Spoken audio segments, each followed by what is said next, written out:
Issue of transgender youth, especially in school sports, is one of the many topics I discuss with California Governor Gavin Newsom for tonight's special edition of our political show. The issue is at 10:30 p.m. I get why people are fearful. I get why people, and I understand, intimately understand it. I've got 4 young kids that are deeply involved in sports. I understand that. Again, you approach it with some humility and sensitivity, with some humanity. These kids are more likely than anything else to commit suicide. There, for the grace of God, go any of us as caregivers or parents. I don't like the weaponization, that the assault on the community. And so it's finding some common ground. Following our interview, Governor Newsom attended Pride Night at Disneyland.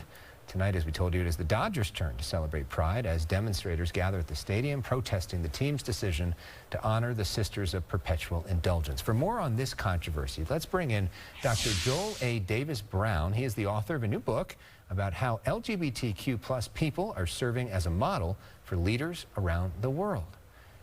Welcome. Thanks for being with us. Thank you, and once again, happy Pride. Happy Pride. How do you think the Dodgers handled this? Should they have handled this whole thing differently? Remember, at first, they invited the nuns, then they disinvited the nuns, then they invited the nuns again. What do you make of the whole thing? Well, I think it shows some of the problems I think a lot of organizations experience when they're trying to celebrate Pride. I think many organizations have to remember that Pride began as a protest, which means that people who celebrate Pride and those who want to support our community have to really have some conviction around their activism. And so if we anticipate that there's going to be backlash and whatnot, the worst thing you can do is then to capitulate to the demands of those who say you shouldn't celebrate Pride, because what it shows then is that your interest in Pride was really superficial and that you're really not there to support the community. And in fact, some people might even say that what's happening is just rainbow capitalism, where people are just trying to take advantage of the quote unquote queer dollar. So what I would encourage people and organizations to do is to really understand the nature of Pride, the history of Pride, and also to look to build relationships with the community such that when there is pushback, when there's a controversy, quote unquote, they can have an effective partnership and build that type of coalitional support to understand how to deal with these things in the future and not just do something that is knee-jerk or ill-advised, as what we saw with the Dodgers in this case. Well, I mean, just hearing from the Catholics who are there right now, and there are some 1,500 outside, you know, they say they're basically mocking our faith, our religion. You know, don't they have the right to be upset?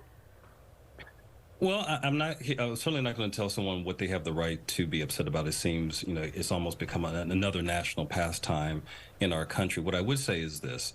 Number one, if LGBTQ people and queer people and trans people could serve openly in a lot of faith traditions and churches and whatnot, you probably wouldn't see the need for the Sisters for Perpetual Indulgence to begin with. And I think we also have to look at what is the purpose of that organization. It is to be philanthropic, to serve the community, to make sure that people get basic services and needs that otherwise are denied to them by other faith-based traditions. And so I certainly want to advocate for respect for different faith traditions, but I think this is really about people having an issue with the community and exhibiting anti-LGBTQ bias.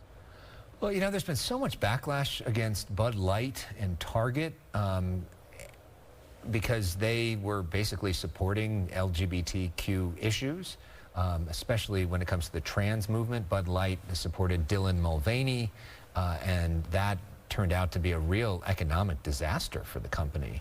Now no longer the #1 selling beer for the first time in years in the last month. How do you think they repair their relationship with customers, and where does the company go from here?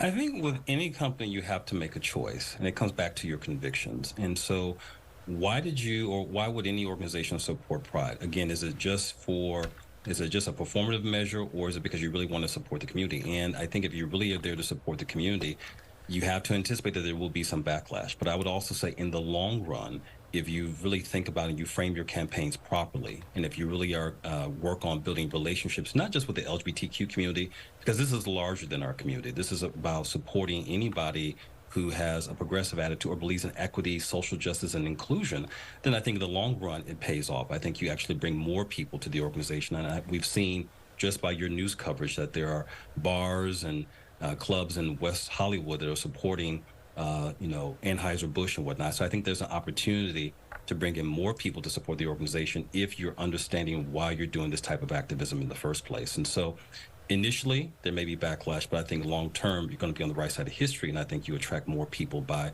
focusing on equity and social justice.